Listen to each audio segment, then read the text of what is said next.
Jama'a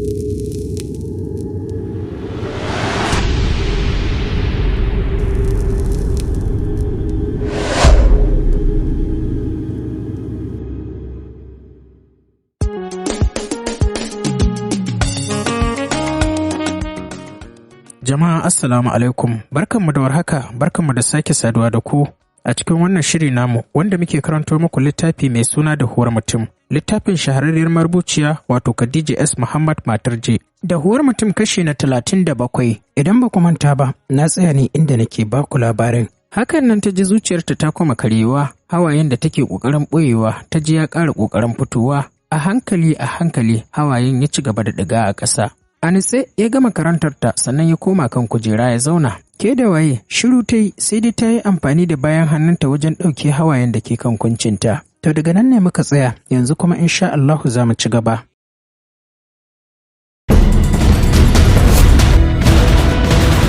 Ina masu kallon shirye-shiryenmu irin na zamani, nishaɗantarwa da kuma wato wa'azantarwa da abubuwan da suka yi kama da daidai da zamani. Ku biyo mu don kallon shirye-shiryenmu, sannan ku yi mana subscribing sai ku danna mana ƙararrawa. Danna ƙararrawar ita za ta ci gaba da sanar da ku lokutan da muka ɗora sababbin shirye-shiryenmu. Tambayar da kake ita za mu baka amsa. Mutanen da suke cikin mutanen da za mu canja wa. Sannan ku biyo mu don ganin wannan series ɗinmu mai nisan zango mai taken suna kai waye. Za ku same shi a cikin tashar Algaita Media domin kallon wannan shiri mai ɗauke da saddabaru kai waye. Hai, don kallon wannan series ɗinmu mai nisan zango mai taken suna kai waye. Amma dai za ku ga yanda ake goya ni, sai kin goya ni. Ina son goyo. Ina son goyo.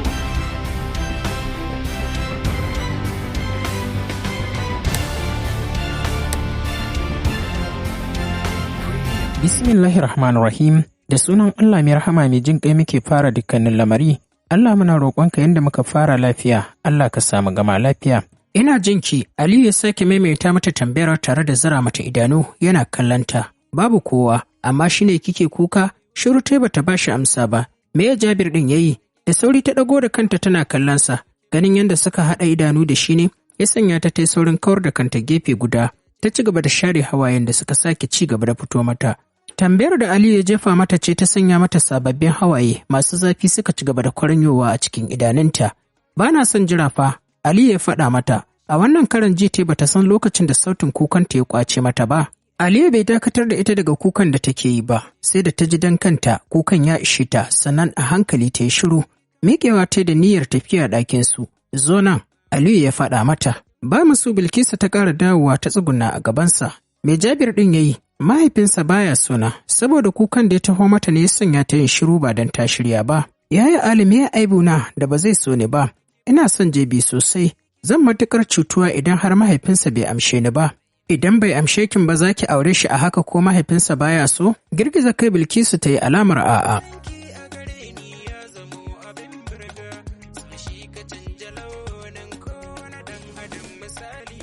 To babu buƙatar ki tayar da hankalinki kamar haka. Hakika Jebi ya cancanci a zubar da hawaye idan aka rasa shi, amma bai cancanci ya ɗauke miki duk wani farin ciki ba da kuma sanya ki a cikin ƙuncin rayuwa ba. Akwai mama, ga Bilal, sannan kuma ga Aminatu. Waɗannan ba su isa su sanya ki farin ciki ba, ba su kai ki kalle su ki ji daɗi ba?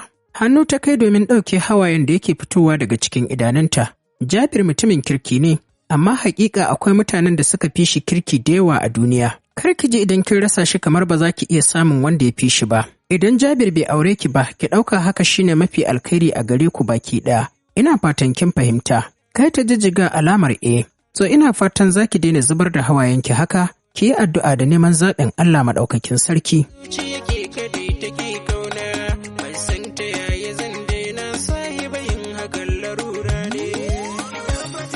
Na gode, ta furta a hankali, jeki. Make sure you discard everything. Kai ta kuma ɗagawa a hankali sannan ta miƙe ta nufi hanyar ɗakinsu, ko ba komai zuciyarta ta ɗanyi sanyi da maganganun da yaya Ali ya yi mata. Wannan halin nasa na ɗaya daga cikin abubuwan da yake sawa yake ƙara kima da kwarjini a wurinta. Sosai take girmama yayan nata duk irin muskilancin da yake da shi idan suna cikin matsala to yakan tsaya su tattauna sannan kuma ya ba su shawara da mafita a game da matsalar tasu. Komai rashin muhimmancin abu idan har zai ga sun shiga damuwa da tashin hankali to zai dakatar da dukkanin wani abu da yake yi ya kuma dawo gare su ya mahimmantar da abin da suka sa a gaba domin su je na tare da su a kowane hali na damuwarsu. Mama da ke tsaye tana sauraron su ta saurin juyawa ya zuwa ɗaki. Ta tausaya wa yarinyar ta sosai domin matuƙa ta san cewa ‘yar tata tana son jebi ɗin, musamman ma da yake a kansa ne ta fara soyayya. Amma za ta yi mata addu'a akan Allah ya sa haka shine mafi alkhairi. Yau kwana 5 kenan da barin Jabir gidan su Bilkisu ko ta kira a waya ba ta same shi. Duk da yadda ta so ta yi amfani da nasihar Sef da kuma yaya Ali ta kwantar da hankalinta amma ta kasa yin hakan. Dan ma kawai tana da kurman jiki sai bata zube sosai ba, amma duk wanda ya kalle ta ya san tana cikin damuwa. Akan wannan matsalar Sef har zuciya yi, ya daina kiranta a waya kuma ko ta kira shi baya ɗagawa. Don haka yau ta shirya domin ta je su sasanta. Ba wata kwalliya Bilkisu ta yi ba, riga da siket ne na atamfa sai farin hijabi da ta sanya. Kasancewar an fara zafi yasa komai bata shafa ba, sai humrar da ta shafe jikinta da ita. Zaune take a falo tana jiran fitowar Bilal domin shine zai kai ta alifan ɗinsa. Bata jima tana jiran sa bai fito hannunsa rungume da wata katuwar farar leda da ya zuba ɗinkunan mutane a ciki. Agogo ta kalla daga karfe 9:10 na safe. Sannan ta mayar da kallonta zuwa kanshi ba tare da ta ce komai ba. Kin shirya? Bilal ya tambaye ta. Ta bashi amsa a takaice. Mu je to. Kawo kayan. Ta yi maganar daidai lokacin tana miƙewa tsaye. A maimakon ya miƙa mata kayan baki ɗaya, sai ya miƙa mata hannu ɗaya na ledar ya riƙe guda ɗaya. Ita ma ta kama guda ɗaya suka fito a tare.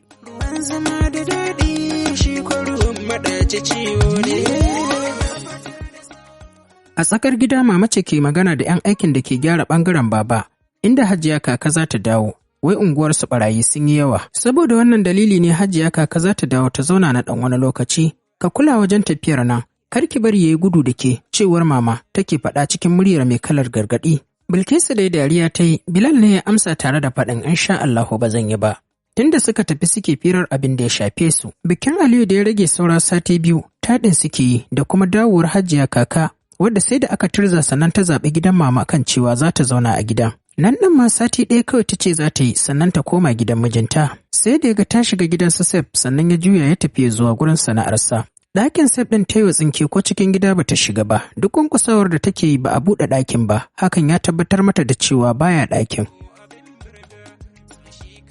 A can cikin gida ta cin masa zaune yana wanki, wando ne a jikinsa, iya gwiwa sai kuma rigar wandon. Kallo ɗaya ya mata ya ɗauke kansa ya zuwa gefe guda. Marmashi kawai ta yi masa ta nufi babban falo inda zaune tana gyara wake. Cikin fara'a suka gaisa haɗe da tambayarta, Natu da kuma Bilal da kuma mama, ita kuma tana shaida mata duk suna nan lafiya. Bata jima a wurin innan ba sannan ta koma ya zuwa wajen Sef. Hijabin da yake jikinta ta cire haɗe da ɗaure shi a gugunta. Sannan ta sanya hannunta ya zuwa cikin ruwan ɗaurayar da ya tara kaya a ciki ba tare da ya shanya ba. Ni dai ban sanya ki ba. Yayi maganar a daidai lokacin da ta shanya fararen bes ɗinsa guda 2 akan igiya. Bata amsa mishi ba, ta ci gaba da shanya kayan har sai da kayan suka ƙare duka. Sannan ta janyo ƙaramar kujera ta zauna. Kujerar da ta zauna akan kujerar ne suna fuskantar juna. Sannan kuma ta janyo bokitin da ya jika safunansa na bal a ciki. Me yasa baka daga kirana?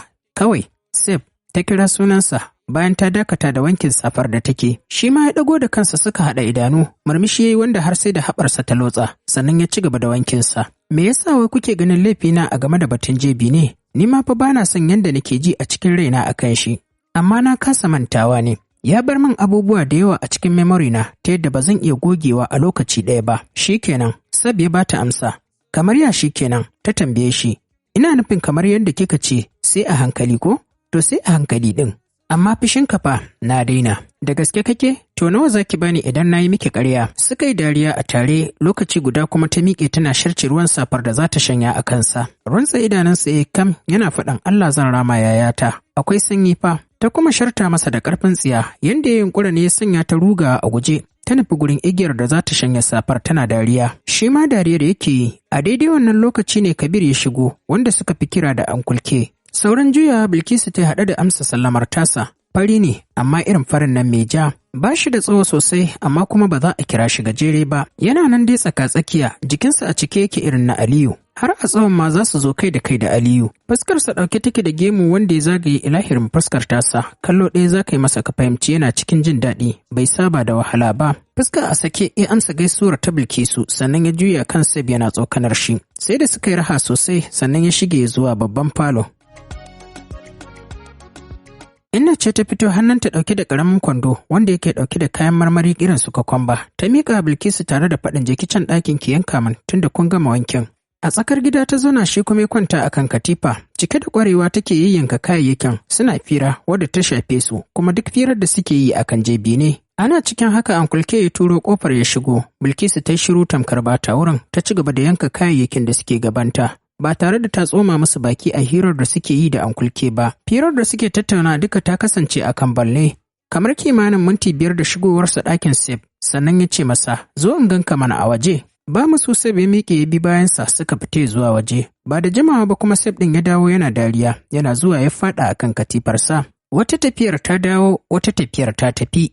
Wata maganar ta dawo, wata maganar ta tafi. Jin abin da Seb yake faɗa ya sanya Bilkisu dakatawa daga fere kokombar da take yi tare da tambayarsa cikin harshen Turanci. What? Ba komai, ya faɗa yana murmushi. Ɗauke da ɗan ƙaramin murmushi a kan leɓanta ta ce masa, Allah ban yarda ba, akwai wani abu a ƙasa. Dariya ya mai sauti kafin ya ce mata, da ɗan sakkwato ya tsinci kuɗi mai ma ya ce? Ita ɗin ma dariya ta ce, cewa ya sai wani ya rasa sannan wani yake samu. Suka yi dariya a tare sannan ya ce ya san wani ya rasa sannan kuma wani ya samu. Me kenan? Ina nufin jebi ya rasa ne don kuwa kawuna ya samu. Iye, ta yi saurin faɗa haɗa da zaro idanu. I'm telling you, Ankulke ce min yayi yana son ki. Ta faɗa haɗa da taɓi baki. Me kike nufi? Ba kya son shi wai? Ya yi tambayar haɗa da harararta. Ni na ce ne ta amsa mishi haɗa da turo baki. To jama'a, duka kuma anan za mu dakata sai kuma idan Allah ya kai mu, inda za ku ji mu ɗauke da ci gaban wannan shiri. Muna kuma ƙara sanar da ma'abota wannan tasha tamu da su danna mana subscribe akan sabuwar tashar mu mai suna farin ciki Hausa Novel. Idan kuma kai sabon zuwa ne ka taɓa mana subscribe akan tashar mu Algaita Media, sannan ka taɓa mana lakin ka share. Hakan shine zai ƙara ba mu ƙarfin gwiwar ci gaba da wannan labari, sannan kuma ka aje mana comment a ƙarƙashin sashen tsokaci. Mun gode da goyon bayan da kuke bamu.